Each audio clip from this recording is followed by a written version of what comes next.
బసవేశ్వరుని యొక్క జయంతి కార్యక్రమం నిర్వహిస్తా ఉన్నాం.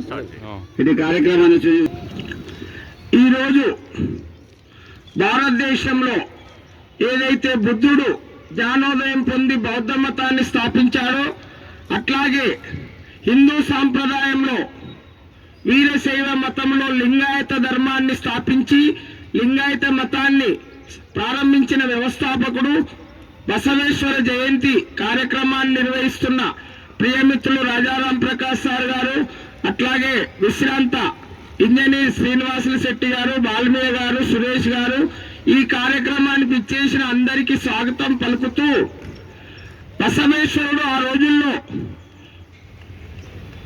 కుల మతాలకు అతీతంగా, వర్ణ భేదాలకు అతీతంగా, లింగ వ్యవస్థకు అతీతంగా అభ్యుదయ భావజాలాన్ని ప్రకటించిన మహనీయుడు. కులాలు లేవు, మతాలు లేవు, మనుషులందరూ ఒకటేనని చెప్పిన లింగాయత ధర్మం స్థాపించిన వీరుడు, విప్లవకారుడు బసవేశ్వరుడు.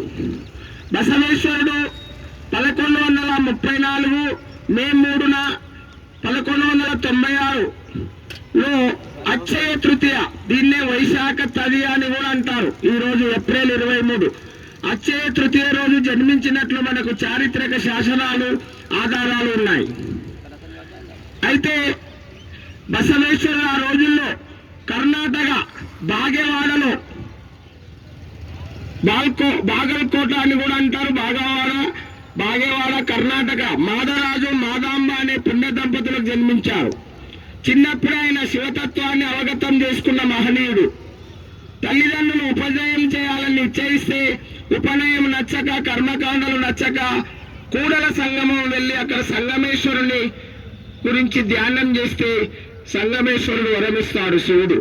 తర్వాత అతడు కర్ణాటకలో 12వ శతాబ్దంలో బిజ్జలుడు అనే మహారాజు కొలువులో చిన్న ఉద్యోగిగా చేరి తర్వాత బండాగారానికి అధిపతి అయి బండారి బసవన్న అంటారు. ఇప్పుడు 8th క్లాస్లో తెలంగాణలో పాఠం కూడా ఉంది బండారి బసవన్న మీద, మన తెలంగాణ ప్రభుత్వం నిర్ణయించింది. ఆ విధంగా బండారి బసవన్నగా ఉండి ప్రధాన అమాత్యుడిగా ఉండి అనుభవ మండపం స్థాపించి రాజ్యపాలన చేస్తూ అన్ని కులాలకు మతాలకు బోధన చేశాడు, ప్రబోధం చేశాడు. ఆయన ఆ ప్రబోధాలనే ఆయన వచనాలుగా పేర్కొంటారు. ఆ రోజుల్లో ఆయన ఏం చేస్తాడంటే 1,96,000 మందికి మృష్టాన్న భోజనం పెట్టి తను భోంచేస్తాడు.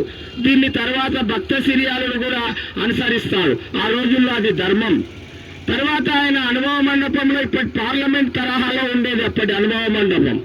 అనుభవ మండపంలో అన్ని కులాలకు మతాలకు బోధన చేశాడు. వర్ణ వివక్ష, లింగ వివక్ష, కులాలు లేవు, మనుషులంతా ఒకటే అని చెప్తాడు. ఒక కులాంతర వివాహం కూడా జరిపిస్తాడు.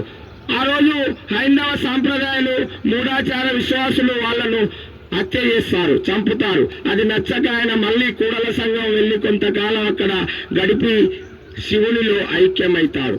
తర్వాత ఈ కథలో ఏముందంటే ఆ విధంగా ఆయన కూడల సంగమం వెళ్ళకముందు బిజ్జలుని కొలువులో ఆ భాండాగారం వాడుకున్నాడని అతనిపై నింద చేస్తాడు. కానీ అది అసత్యం. ఆయన ఉద్యోగంలోనే, ఆయన జీతంలోనే అవన్నీ ఖర్చు పెడతారు. దీనికి ఒక ఉదాహరణ ఉంది. ఒకసారి కొందరు మత విశ్వాసాలపై చర్చించడానికి వస్తే దీపం పెట్టుకొని చదువుతుంటాడు. మీరు ఎందుకు వచ్చిందంటే మతం గురించి మాట్లాడాలంటే ఆ దీపం ఆర్పి ఇంకో దీపం వెలిగిస్తాడు. ఇంకో దీపం ఎందుకు వెలిగించామంటే అది రాజ్యానిది, ఇది నాది అంటాడు. ఇందులో అతని నీతి మనకు తెలుస్తుంది.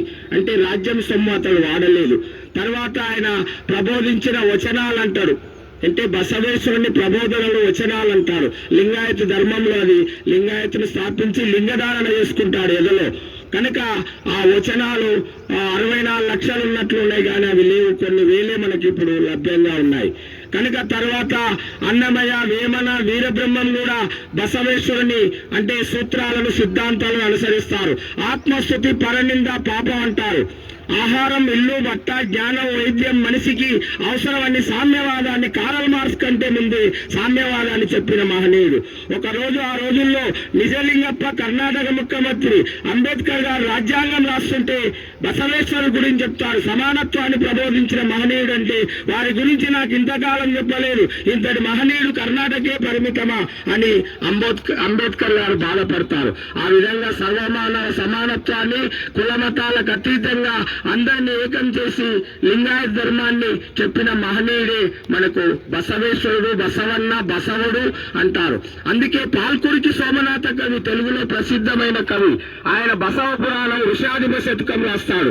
తర్వాత పోతన్న వీరభద్ర విజయంలో బసవేశ్వరుని పేర్కొంటాడు. శ్రీనాథుడు తన కావ్యాల్లో బసవేశ్వరుని పేర్కొంటాడు. కనుక తర్వాత బసవేశ్వరుని చాలా మార్గదర్శి కవిత బసవేశ్వరుని చాలా మంది అనుసరించారు. ఈ విధంగా బసవేశ్వరుని చరిత్ర చాలా భారతదేశంలో సువర్ణాక్షరాలతో లిఖించబడ్డది.